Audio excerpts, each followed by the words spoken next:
लेकिन खाद्य मंत्री सुमित गोदारा से खास बातचीत। मंत्री गोदारा बजरी के मुद्दे को लेकर बोले, सरकार लगातार अवैध खनन के खिलाफ कार्रवाई कर रही है। हमारे पॉलिटिकल एडिटर योगेश शर्मा उनसे बातचीत करें। सुमित जी, आपने प्रेस कॉन्फ्रेंस भी की अभी, आपने आंकड़ों के साथ बताया कि किस तरह से अवैध खनन की रोकथाम के लिए भजन लाल सरकार काम कर रही है। देखिए, पूर्ववर्ती कांग्रेस सरकार में चाहे खनन माफिया हो, चाहे पेपर लीक माफिया हो, इन माफियाओं ने पूरे राजस्थान में आम आदमी का सरकारों के प्रति विश्वास घटा दिया था। भाजपा की सरकारी माननीय मुख्यमंत्री भजन लाल शर्मा जी ने सबसे पहले ये घोषणा की कि पेपर लीक माफिया है उन पर जीरो टॉलरेंस नीति अपनाई जाएगी, ऐसी खनन माफिया पर जीरो टॉलरेंस नीति अपनाई जाएगी। और उसी का नतीजा आ रहा है कि आप देखिए, पिछले एक साल में खनन माफियाओं के खिलाफ राजस्थान सरकार ने लगातार कार्रवाई करी। उससे आंकड़े जो आज प्रस्तुत किए, उस आंकड़ों के कारण ही आप देखिए उन पर गिरावट आ रही है। और लगातार जिस तरह पेपर लीक पर अंकुश लगा है, इस आगामी एक वर्ष में आपको, इस वर्ष में आपको और दिखेगा कि पूर्व से और जिस तरह टेक्नोलॉजी का हमारी सरकार उपयोग कर रही है, जीपीएस, आरडीआई उसके बदौलत, और जिस तरह मैप्स के बदौलत, सैटेलाइट के बदौलत, उस तरह से ड्रोन के बदौलत की जो माफिया हैं उन पर बिल्कुल अंकुश। और जहाँ जहाँ पर शिकायतें आ रही, उन जिलों पर जैसे टोंक की आई, जैसे भीलवाड़ा की, वहाँ पर पुलिस चौकियाँ लगाकर और नाके लगाकर वहाँ पर प्रयास यही है सरकार के द्वारा, कठोर निर्णय के द्वारा, कठोर आदेश के द्वारा, कि किसी तरह का खनन, अवैध खनन के प्रति सरकार कहीं भी सॉफ्ट नहीं होगी, बिल्कुल सख्त कार्रवाई की जाएगी।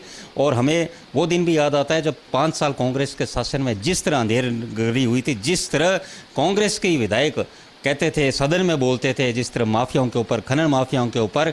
और मैं धन्यवाद देना चाहूँगा मुख्यमंत्री जी को, पहली बार एम सेंड पॉलिसी बनाई है, जिससे अवैध खनन और जो रिवर, जो अपने अपने नदियों की बजरी है, उसका दुरुपयोग बंद होगा, जिससे एम सेंड के कारण आने वाले समय में जिस तरह क्ले जो आई थी, हमारे कोयले से जो क्ले बनती थी, उस क्ले के बदौलत जिस तरह ईंटों का निर्माण होने लगा, जिससे वो उपयोग होने लगा, उसी तरह एम सेंड के बदौलत अपने निर्माण में ये एम सेंड पॉलिसी के बदौलत बजरी खनन पर, माफियाओं पर अंकुश लगेगा। और साथ में ना सिर्फ बजरी खनन, बल्कि पत्थर माफिया और जो अनेक माफिया हैं, जो माइंस में जो माफिया, उन पर सब पर माननीय मुख्यमंत्री जी के द्वारा लगातार कार्रवाइयाँ सरकार के द्वारा की जा रही है। और आने वाले समय में जिस तरह पेपर माफिया राजस्थान से भागा है, इसी तरह खनन माफिया भी बोरिया बिस्तर बंद करके यहाँ से भागेगा। सरकारी जो कर्मचारी हैं उन पर खनन माफिया के आक्रमण होते हैं, कुचल दिए जाते हैं उनकी गाड़ियों के ज़रिए।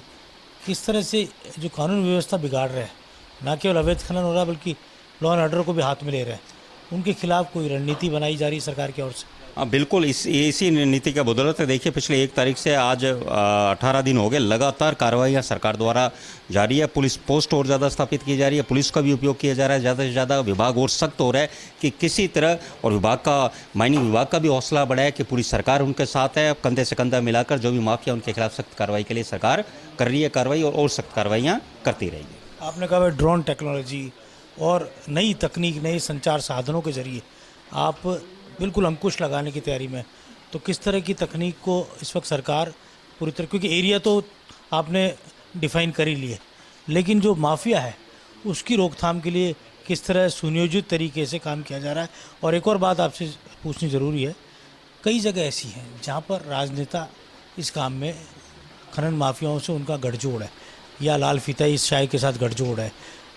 आपकी टीम पहुँचती है अवैध खनन को रोकने, उससे पहले खनन माफिया तक खबर पहुंच जाती है। देखिए, सबसे पहले तो तकनीक के बारे में कहना चाहूँगा। जो सीएजी की रिपोर्ट आई थी 2023 में, उसने राजस्थान में अवैध खनन का बड़ा कारण ये बताया कि उसमें कि मॉडर्न टेक्नोलॉजी का उपयोग बिल्कुल नहीं किया गया था पूर्ववर्ती सरकार द्वारा। हमारी सरकार ने बनते ही जो मॉडर्न टेक्निक्स है उनका उपयोग करना शुरू किया, चाहे जीपीएस हो, चाहे आरआईडीएफ हो, और चाहे ड्रोन के माध्यम से। तो इनके माध्यम से आप देखिए, तकनीक का ज़माना, और तकनीक का उपयोग करेंगे तो सब चीज़ें हमारे सामने रहती है, और तो सरकार उसका उपयोग कर रही है। और उसकी बदौलत ही अवैध खनन की घटनाओं पर अंकुश लगाए।